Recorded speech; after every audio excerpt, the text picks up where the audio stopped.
문제인지 한번 생각을 해보십시오. 인도에 전해 내려오는 이야기 하나 있습니다. 어느 날 마술사가 길을 지나는데 길가 모퉁이에서 쥐 한 마리가 고양이를 보며 부들부들 떨고 있습니다. 그 모습을 본 마술사, 고양이가 너무 안쓰러워서 그 쥐가 너무 안쓰러워서 그 쥐를 고양이로 바꿔주었어요.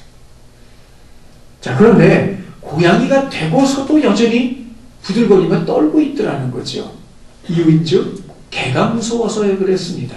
그래서 다시 마술사는 개로 바꾸어 주었습니다. 그랬더니 이제는 호랑이를 보며 무서워 떨고 있습니다. 그래서 한 번 더 호랑이로 바꾸어 주었습니다. 이제는 괜찮겠지 하고 봤더니 여전히 사냥꾼을 보며 떨고 있고, 그래서 다시 사냥꾼으로 만들어 주었어요. 그랬더니 이제는 아내를 무서워합니다. 다시 아내를 만들어 주었어요. 그런데 그 아내가 무서워한 것이 무엇인지 아시겠어요? 그래서 바로 쥐입니다. 여러분, 무엇이 문제일까요? 내가 어떤 존재가 되느냐? 여러분, 이건 엄밀히 말하면 문제가 안 될 수도 있습니다. 왜냐하면 어떤 존재가 되었던 이것의 지배를 받고 있기 때문에 그렇다는 말입니다. 이것의 지배를 받고 있는 한 그 사람은 어떤 존재가 되어도 달라짐이 없습니다. 여전히 동일한 모습일 거라는 말이지. 그러면 이것이란 과연 무엇이겠습니까? 사람이 늘 시종영일 동일할 수 있으면 얼마나 좋겠습니까마는 그렇지 못합니다. 믿음에 있어서도 마찬가지입니다. 다른 사람은 그만두고 여러분 자신을 한번 생각을 해보십시오. 늘 믿음이 좋은가요? 늘 똑같은 사람인데 상대가 달라진 사람이 아니에요. 똑같은 사람이에요. 근데 그 사람을 바라볼 때 이전의 마음과 지금의 마음이 다를 수 있습니다. 자, 그 이유가 무엇일까요? 믿음의 입장에서 보면 늘 변함없이 동일해야만 하지만 그렇지 못하다는데 문제가 있다는 겁니다. 사람이니까 그럴 수 있다 생각할 수 있습니다. 그러나 그것이 그저 오르락내리락 하는 그런 정도가 아니고 정반대의 모습이라면 얘기가 달라질 수밖에 없습니다. 이전의 믿음의 모습과 이후의 모습이 전혀 다르다면 이건 문제라는 말입니다. 오늘 본문의 기드온이 바로 그런 사람입니다. 기드온, 자르다, 베어 넘어뜨리다는 그런 의미를 가지고 있고, 그래서 벌목꾼이라는 다른 의미로 사용이 되기도 합니다. 자, 한편으로 바라보면 강한 자라는 그런 의미일 수도 있습니다. 그는 므낫세 지파입니다. 그리고 이스라엘에서 5번째 사사로 부름을 받아 세워졌던 이이기도 합니다. 기드온이 사사로 부름을 받았을 때 이스라엘을 괴롭히던 이들은 미디안, 그리고 그들과 연합했던 동방의 사람들이라고 말합니다. 미디안, 아브라함의 3번째 아내에게서 낳은 4번째 아들이 미디안입니다. 좀 복잡하죠. 자, 아브라함은 이 미디안을 낳고 동방으로 보냈어요. 그래서 그가 동방에서 머물러 살고 있는데, 지금 여러분이 지도에서 보시는 것처럼, 자, 이 시내 반도가 있고, 이스라엘, 우리가 흔히 알고 있는 이스라엘은 이 부분입니다. 여기가 사해고 갈릴리고 이 부분인데, 이 아래 지역에 머물고 있던 이들이 미디안이라는 겁니다. 최근에 고고학적인 발굴에 의해서 저들의 주거지가 밝혀졌고, 지금 보시는 곳이 바로 그들의 본거지임을 알 수 있어요. 근데 저곳에서 있다가 올라와서 이 이스라엘을 괴롭혔다는 말입니다. 이들이 이스라엘을 박해한 방법은 그 팔레스타인 지역에서 이스라엘을 완전한 퇴출을 목적으로 한 일명 싸그리 약탈 전법이었습니다. 무슨 말이냐면 씨를 뿌릴 파종 때나 겉어들일 추수 때 다른 때는 올라오질 않아요. 딱 그때만 되면 올라와서 싸그리 걷어가는 겁니다. 씨를 뿌리지 못하게 막고요. 혹시라도 또 걷어들인 것이 있으면 싸그리 걷어가 버리는. 자, 그러면 뭘 먹고 살란 얘기겠어요? 살지 말란 이야기입니다. 이스라엘을 그 지역에서 내쫓기 위하여 그런 전법을 구사하고 있습니다. 그럼에도 불구하고 이스라엘은 이런 미디안을 맞서 싸울 수가 없었어요. 왜냐하면 그들의 수가 메뚜기 떼와 같이 많았기 때문이라고 말하고 있습니다. 그 결과 이스라엘 사람들은 이들이 나타나기만 하면 산속으로 동굴로 아니면 자기들 성읍에 들어가서 문을 걸어 잠그고 나오질 않았어요. 그들이 물러갈 때까지 말입니다. 당연히 농사를 못 짓는 건 당연한 일이겠죠. 눈에 띄었다 하면 모든 걸 다 뺏기기 때문입니다. 자, 그런 와중에 기드온이 자기 포도즙 틀에서 수확을 탈곡을 하고 있는 모습을 봅니다.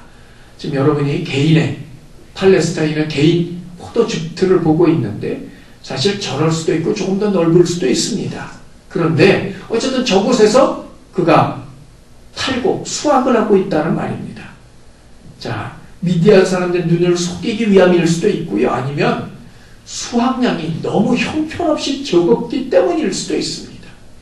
그의 집안은 제법 유력한 집안이었어요. 왜냐하면 이후에 그가 하나님 말씀대로 자기 아버지 집에 있던 바알의 단을 헐 때 자기 혼자 간 게 아니라 종을 10명을 데리고 갑니다. 세상에 그러면 종을 10명을 부릴 정도면 어느 정도 세력 있는 집안인지 알 수 있겠죠. 그런데도 불구하고 저곳에서 타작을 하고 있더라는 말입니다. 그만큼 생활이 피폐 있음을 말하고 있는 겁니다. 그런데 이때 그에게 저렇게 수확하고 있는 그 순간 하나님의 사자가 나타나서 그를 사사로 임명을 합니다. 이후에 기드온에 의해서 미디안과의 전쟁이 시작이 되었고 그 결과 10절에 의하면 미디안 사람들 뿐만 아니라 동방 사람들 12만 명이 죽었어요. 자, 그리고는 15,000명만 살아서 도망하고 있다는 말입니다. 이 전쟁이 어느 정도 마무리 상태에 들어가게 되자 이스라엘 12지파 가운데 에브라임 지파가 기드온을 찾아왔습니다. 그리고는 거세게 항의를 하기 시작을 합니다. 에브라임, 므낫세와 더불어 요셉의 두 아들 가운데 하나이고 두 번째 아들이기도 합니다. 자, 그 이유가 무엇일까? 1절에 보십시오. 1절에 보았더니 미디안과의 전쟁에 나갈 때 자기들을 부르지 않았다는 겁니다. 자, 그런데 그 항의가 그냥 웬만한 항의가 아니었어요. 마지막에 보면 크게 다투었다 말하고 있지요. 이 다투었다, 몸을 격렬하게 움직이며 하는 거센 항의입니다. 우리말로 하면 몸싸움이라는 겁니다. 이 기드온을 향하여 이들이 육탄으로 돌격을 하고 있다는 겁니다. 다른 지파는 잠잠한데 유독 에브라임만 말입니다. 이유는 앞서 말씀드린 것처럼 이 에브라임은 므낫세와 더불어 한 아버지 안에서 태어난 두 형제간입니다. 물론 상당한 시간이 흘렀습니다만 그럼에도 불구하고 여러분 지도를 다시 한번 좀 보여주시죠. 자, 이 이스라엘이 그 가나안 땅을 각각 분배받은 자기 지파별로 분배받은 것을 말하고 있는데 므낫세는 이곳과 이곳을 얻었어요. 반면에 에브라임은 여기만이에요. 므낫세가 몇 배를 더 가지고 있죠. 자, 그런데 그럼에도 불구하고 이 에브라임은 므낫세와 늘 경쟁의식을 가지고 있습니다. 그리고 실제로 이후에 보게 되면 솔로몬 나라 이후에 두 나라로 나눠지게 되죠. 북왕국 그리고 남유다가 있는데 북왕국을 때로는 종종 에브라임이라고 불렀어요. 그 이유가 뭐냐? 그만큼 강성했다는 겁니다. 에브라임이. 그런데 그런 자기들이 아닌 자기들과 라이벌 관계에 있는 므낫세 지파의 기드온이 미디안과의 전쟁에서 대승을 거뒀거든요. 이러면 전체 이스라엘을 주도하는 주도권을 므낫세에게 뺏길 가능성이 있다는 거죠. 다시 말하면 그것에 의해서 나왔을 수도 있습니다. 그것이 아니라면 전리품 분배에서 자신들이 원하는 만큼 얻지 못했기 때문에 그들이 이렇게 나왔을 수도 있습니다. 근데 중요한 것은 에브라임 지파가 왜 이렇게 거세게 항의했느냐가 아니고 그들에 대한 기드온의 반응이라는 겁니다. 2절에 보면 기드온이 이야기를 합니다. 에브라임의 끝물 포도가 혹은 아비에셀, 자기 아버지를 말하는 겁니다. 아비에셀, 그 자기를 말하고 있는 것과 다를 바가 없죠. 만물 포도보다 더 낫지 아니하냐. 무슨 말이냐면 포도를 수확하기 시작하는데 그때가 대략 5월, 6월 이제 이때쯤 시작하면 이제 이스라엘에서 포도를 수확하기 시작을 합니다. 자, 그럼 제일 먼저 따는 건 최상품 포도입니다. 이게 만물 포도예요. 그리고 맨 마지막에 따는 건 그게 끝물 포도예요. 이거는 씌어서 잘 먹지 않는 상품의 가치가 없는 그런 포도입니다. 그런데 에브라임의 끝물 포도가 아비에셀, 기드온의 만물 포도보다 더 낫다. 결국 에브라임 앞에서 자신을 바짝 낮추고 에브라임을 이렇게 많이 띄워주고 있는 그런 모습인 것을 보게 됩니다. 생각을 해보십시오. 에브라임이 한 일은 그저 미디안의 두 방백 왕도 아니 그냥 소위 말하면 연합군인데, 자, 이 여러 지파들이 여러 이제 이제 떨어져 살고 있던 일이 모여서 하나의 나라를 형성하고 있는 것과 비슷한 건데, 연합 지파체인데 그 중에 두 방백 지도자입니다. 오앱과 스렙이라는 사람을 잡은 것 외에는 에브라임이 한 일이 별로 없어 보입니다. 오늘 본문에 보면. 그런데 반면에 기도는 어떠합니까? 300명을 데리고 13만 5천을 격파했어요. 450대 1의 싸움입니다. 그 가운데 12만을 죽였어요. 한 명당, 자, 이 400명을 죽인 것과 다를 바가 없는 거예요. 그럼 누가 올린 전과가 훨씬 더 뛰어납니까? 당연히 기드온이. 그럼에도 불구하고 기드온은 자신을 바짝 낮추고 에브라임을 높이고 있다는 말입니다. 일종의 정략이라는 겁니다. 정략. 자, 이에 에브라임은 자신들의 분노를 거두고 돌아가고 있어요. 문제는 그 이후입니다. 에브라임은 돌아갔지만 기드온과 300명은 여전히 남은 미디안의 잔당을 추격합니다. 자, 그러다 도착한 곳이 어디일까요? 자, 숫곳이라는 것이었어요. 지도를 다시 한번 보여주시죠. 숫곳이 어디냐면 바로 요곳입니다. 에브라임은 여기, 므낫세가 여기고 숫곳이 여기. 그러니까 미디안 사람들이 이 요단강을 건너서 이쪽 므낫세 지파 쪽으로 들어왔던 것으로 보입니다. 그럼 도망해서 다시 요 숫곳에 이루고 있습니다. 자, 그러면서 숫곳에 이르렀을 때 기드온이 숫곳 사람들에게 요청을 합니다. 나를 따르는 300명이 지금 이 나머지 잔당을 쫓아가는데 먹을 걸 먹지 못해 힘이 드니 우리에게 먹을 걸 좀 논아달라는 것이었어. 자, 그때 저는 뜻밖의 대답이 돌아오지요. 6절 보십시오. 세바와 살문나의 손이 지금 내 손 안에 있다는 거냐. 자, 이게 무슨 말이냐면 존승문입니다. 일종의 세바와 살문나를 사로잡아서 손목을 끊어버린 거예요. 옛날에 일본 사람들이 임진왜란 때 한국에 이 전쟁을 벌이면서 한국 사람들의 코와 귀를 베어간 적이 있습니다. 자, 그거가 똑같은 이야기. 세바와 살문나를 사로잡고 손목을 잘라온 겁니다. 전승문이. 자, 그런 이야기거나 아니면 세바와 살문나 두 손에 족쇄를 채워서 끌고 온 것이냐, 둘 중에 하나라는 거죠. 근데 둘 다 아니라는 겁니다. 그 말이 무슨 말이겠어요? 세바와 살문나는 아직 잡히지 않았다는 거죠.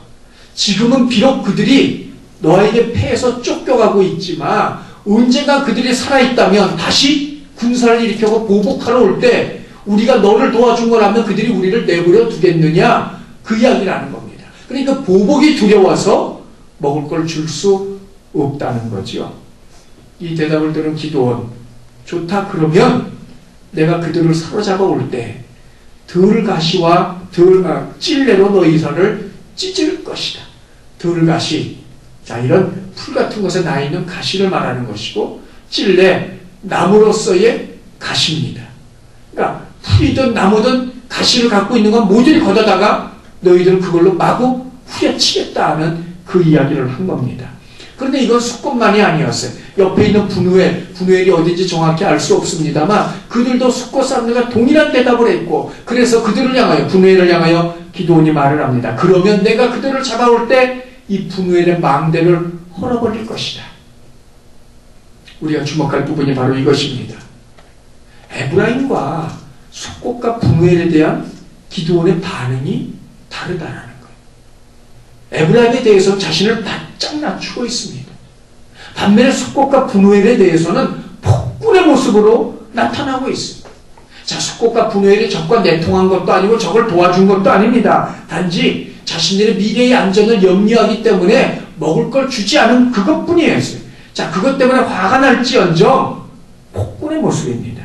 이후에 미디안의 두 왕을 사로잡아 올 때 그는 공언한 대로 숫곳의 장로들 77명을 붙잡아서 들가시와 찔레로 징치하였다 그래요. 징벌, 알게 하였다는 겁니다. 원문의 의미로 무슨 뜻일까요?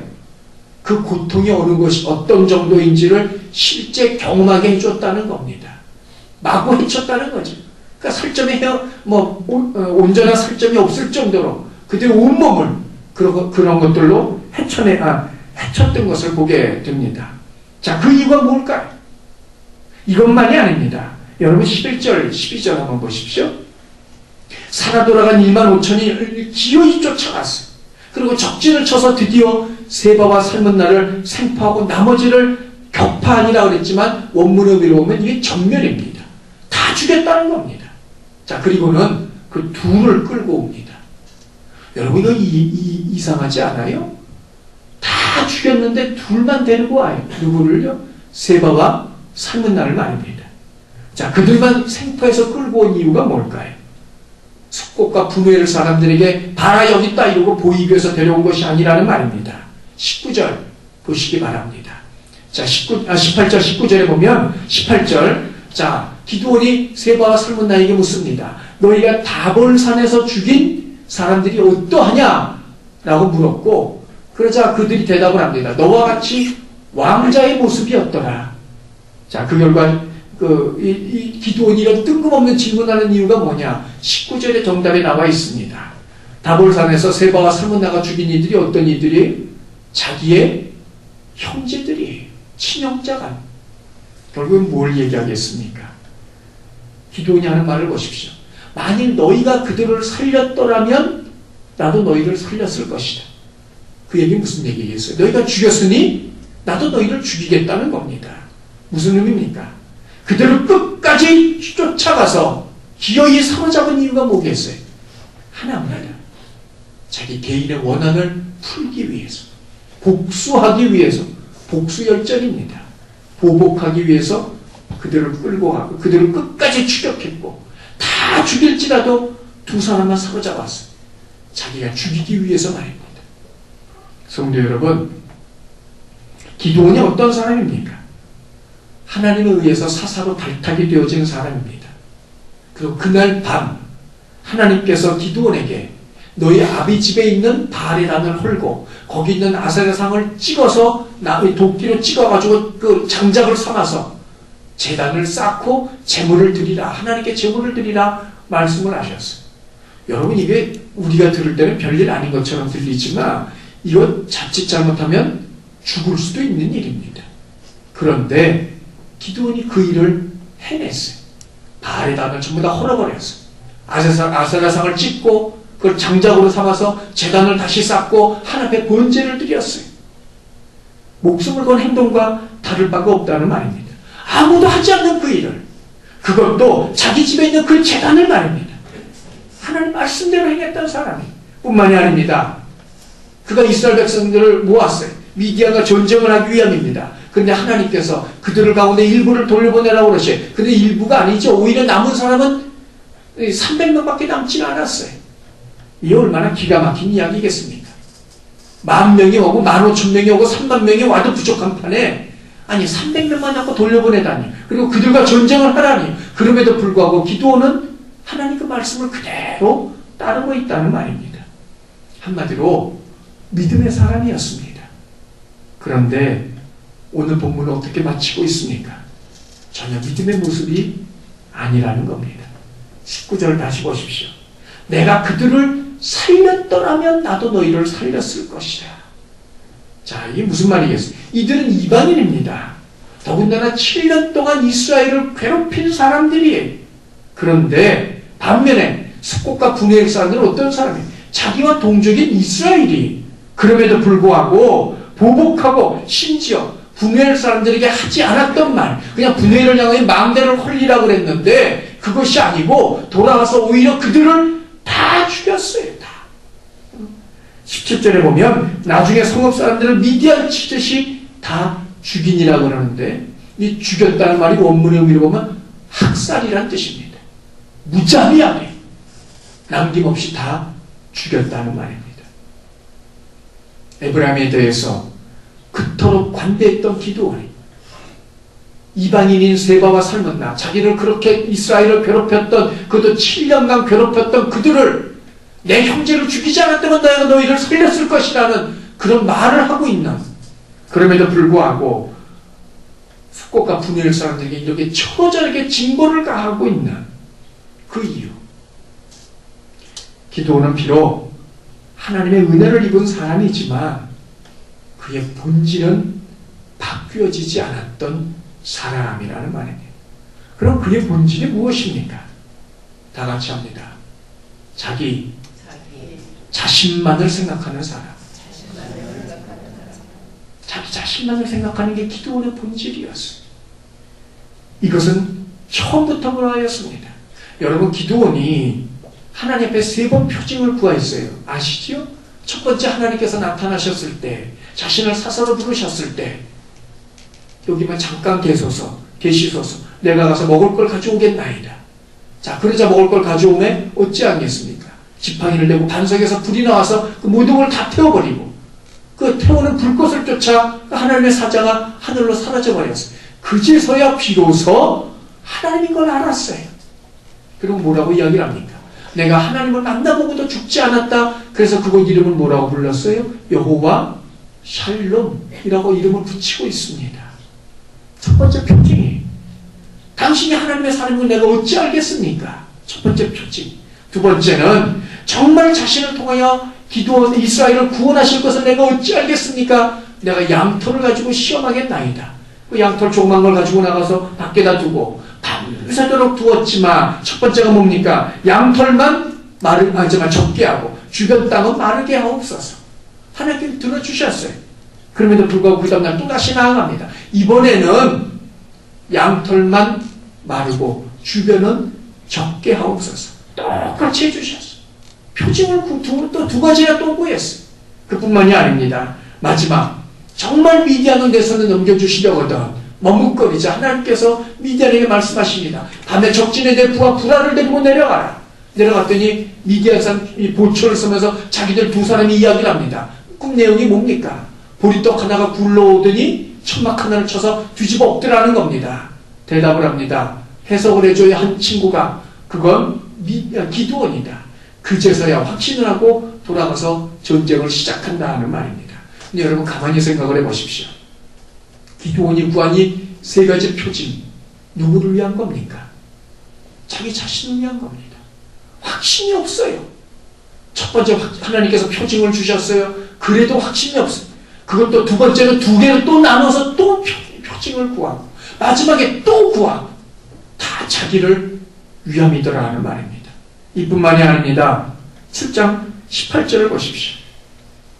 자, 7장 18절에 보면 300명에게 나팔과 빈 항아리와 그 안에 횃불을 들고 적진으로 들어가라고 말을 하고 있습니다. 그러면서 하는 말이, 내가 나팔을 불면 너희도 나팔을 불되, 마지막 말이 뭡니까?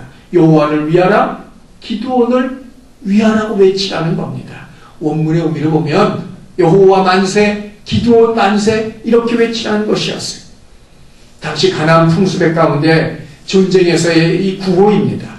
자신들이 섬기는 그 신의 이름을 부르며 아무개 신께 왕께 라는 말과 함께 더불어 자신들의 왕의 이름을 함께 불렀어요. 아무개 신께 왕께, 아무개 왕께 만세, 이렇게 불렀다 하는 말입니다. 기드온이 그걸 똑같이 따라하게 하고 있어요. 자, 이 가나안의 풍습을 그대로 따라하는 것도 문제지만, 가만히 보십시오. 여호와 만세, 기드온 만세라고 하면서 하나님 이름 앞에 자기 이름을 슬그머니 갖다 끼워놓고, 그러므로 말미암아 하나님과 자신을 거의 동격으로 만들어 놓고 있다는 말입니다. 오늘 본문도 마찬가지입니다. 에브라임에게 비굴할 만치 저자세를 행하고 있어요. 숙곡과 분노에게 폭군의 모습으로 나서고 있어요. 세바와 삶은 날을 끝까지 추격하고 생포함 역시 정말 겸손하여서 그래 한 것도 아니었고, 하나님의 공의를 실현하기 위해서 행한 것도 아니고, 가나안과 전쟁에 대한 하나님의 명령을 수행하기 위하여 한 사람도 남겨두지 않기 위해서 그렇게 행한 것도 아니고, 모두 다 자기 자신을 위해서라는 겁니다. 그래서 정략적으로 에브라임 사람들 앞에는 자신을 낮췄습니다. 자신을 무시한 것에 대해서 보복하려 들었고, 자기 가문의 원수의 복수를 행하고 있는 겁니다. 자, 이걸 위해서 생각을 해보십시오. 12만 명 죽일 때까지는 그럴 수 있어요. 하나님의 전쟁이니까. 그 나머지 15,000명을 쫓아가는 건 이건 하나님의 뜻이 아니었어요. 오직 자기의 보복을 위한 것이었어요.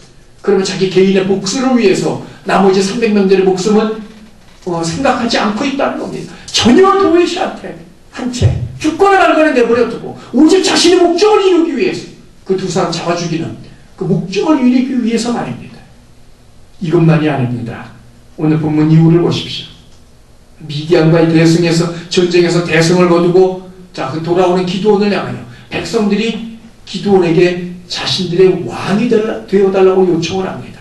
당신뿐만 아니라 당신의 아들들도 우리의 왕이 되어주소서. 그래야 지킬 수 있다고 생각을 했던 것으로 보입니다. 그때 기드온이 뭐라고 이야기를 합니까? 나도 왕이 되지 않을 것이고 내 아들들도 너희의 왕이 되지 않을 것이고 오직 하나님만 너희를 다스리실 것이다. 여러분이 얼마나 믿음의 참 이야기겠습니까? 그러나 8장 24절 한번 보십시오. 내가 왕이 되지는 않겠지만 내가 너에게 한 가지 요구를 하겠다는 거예요. 그게 무엇입니까? 금귀고리를 달라는 거예요. 금귀고리. 자, 그렇게 해서 얻은 금귀고리가 1700세겔이라는 겁니다. 감이 잘 안 오시죠? 키로로 환산하면 20kg입니다. 순금 20kg. 얼마 전에 어떤 분이 줄을 순금으로 만든 걸 제가 봤어요. 이만큼 두꺼워요. 근데 그게 2,300만 원이랍니다. 시계줄만.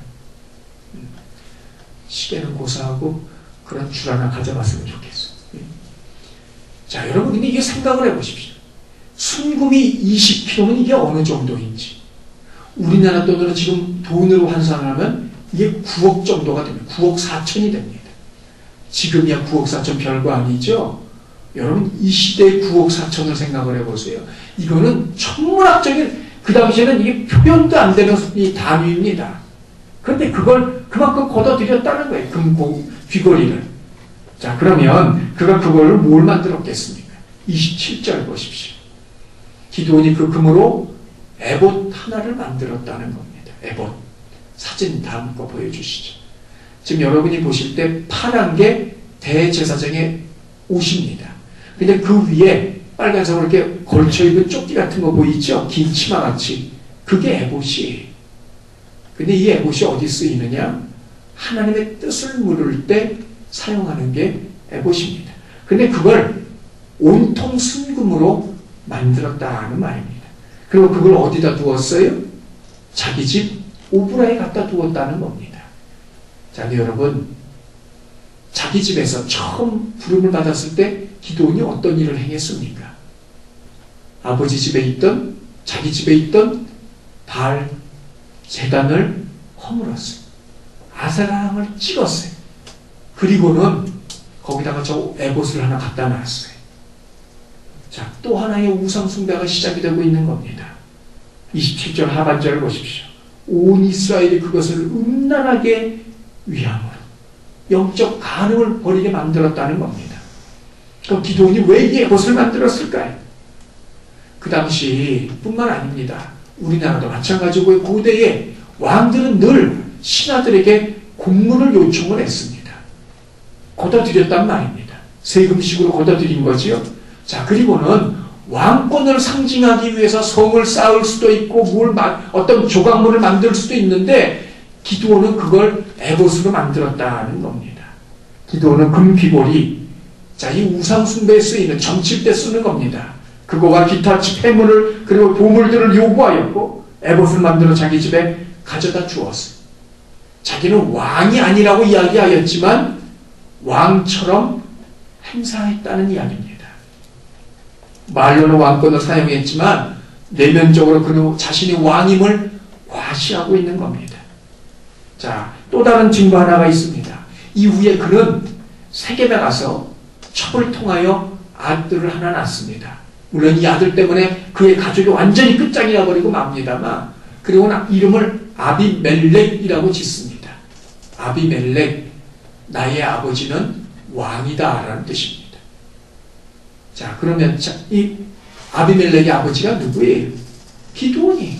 그럼 누가 왕이란 얘기입니까? 자신이 왕이란 이야기죠. 이 모든 일의 중심에 누가 있는 겁니까? 기드온, 자기 자신입니다. 한 번도 바뀌지 않았던 사람입니다. 그래서 기드온을 두고 사사들 가운데 가장 논란이 많은 사람이 기드온이에요. 근데 우리가 주목할 게 하나 있습니다. 오늘 본문 이후에 보면 기드온 때문에 그 땅이 40년간 태평하였다 그래요. 그런데 기드온을 중심으로 사사기는 두 부분으로 나누어집니다. 기드온을 중심으로 말입니다. 왜냐, 무슨 말이냐면 기드온 이후에는 어떤 사사가 등장을 해도 그 땅이 태평하였다는 말이 없다는 겁니다. 늘 우상숭배를 할 수밖에 없습니다. 이스라엘의 올무가 될 정도는 아닙니다. 그걸 누가 시작을 했어요? 기드온 자신이 시작을 했습니다. 그의 중심이 바뀌어지지 않았기 때문입니다. 성도 여러분, 왜 많은 사람들이 믿음으로 시작을 하지만 끝까지 믿음으로 마치지 못하고 엉뚱한 곳으로 흘러드느냐 하는 말이죠. 여러 이유가 있을 수 있습니다만 본문에서 우리가 기도를 통해서 한 가지 발견할 수 있습니다.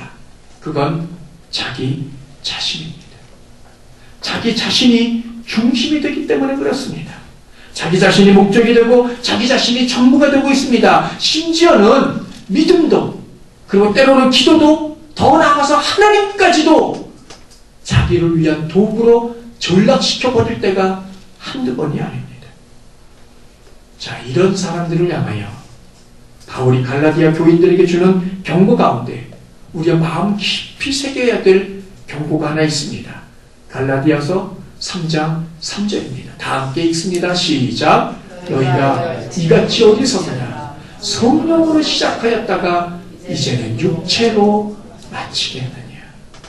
성령으로 시작하였다가 육체로 끝내버릴 것이냐. 성령과 육체는 정반대입니다. 본질이 반대입니다. 내용도 반대입니다. 과정도 반대이고 결과도 반대, 모두 전부가 다 반대입니다. 근데 기도원이 바로 그런 사람이었다는 겁니다. 그 이유가 무엇일까요? 오로지 자기 자신만을 위한 삶이기 때문에 그렇습니다. 기도도 자기 자신을 위해서 기도하고 있습니다.